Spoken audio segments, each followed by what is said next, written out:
দিমিত্রির সঙ্গে ১ বছরের চুক্তি ইস্টবেঙ্গলের। আইএসএলে ২ নিয়ম বদলের সম্ভাবনা। গত আইএসএলে ১-৬ ম্যাচে ৩টি গোল করে সোনার বুট পেয়েছিলেন তিনি। গত ২ বছর ধরে খেলেছেন কেরল ব্লাস্টার্সে। সব ঠিকঠাক থাকলে পরের বছর ইস্টবেঙ্গলের জার্সি গায়ে চাপানো প্রায় নিশ্চিত দিমিত্রিওস দিয়ামান্তাকোসের। তার সঙ্গে লালহলুদ ১ বছরের চুক্তি করছে বলে জানা গিয়েছে। সোমবার ইনস্টাগ্রামে একটি পোস্ট করেছেন গ্রিসের ফুটবলার। সেখানেই তিনি কেরলের সঙ্গে বিচ্ছেদের কথা জানিয়েছেন। যদিও তার আগে থেকেই ইস্টবেঙ্গলে তিনি আসতে পারেন বলে জল্পনা চলছিল। সোমবারের পর থেকে তা আরও বেড়ে গিয়েছে। দিমিত্রি চাইছেন ভারতেই খেলতে। তাকে নেওয়ার দৌড়ে সবার আগে রয়েছে ইস্টবেঙ্গল। দিমিত্রিকে নিতে বাজেটও অনেকটাই বাড়িয়ে দিয়েছেন বিনিয়োগকারীরা। তবে লড়াই করতে হচ্ছে মুম্বই সিটির সঙ্গে।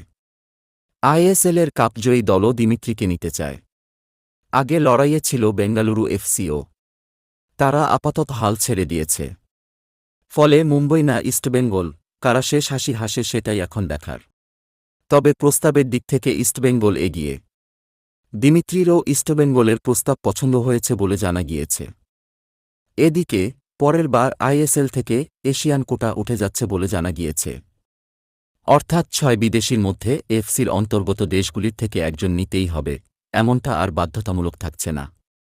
আয়োজকদের তরফে ক্লাবগুলিকে এ কথা জানিয়েও দেওয়া হয়েছে। এই পরিবর্তন করেছে এফসিই। তারা জানিয়েছে চ্যাম্পিয়ন্স লিগে যে কোনো ক্লাব যত খুশি বিদেশি খেলাতে পারে। এছাড়াও আইএসএলের স্যালারি ক্যাপ ১.৬৫ কোটি থেকে বেড়ে ১.৮ কোটি হচ্ছে। ফলে পরের মরশুমে ক্লাবগুলি স্যালারি ক্যাপের কথা না ভেবেই ভালো ফুটবলার নিতে ঝাঁপাতে পারে।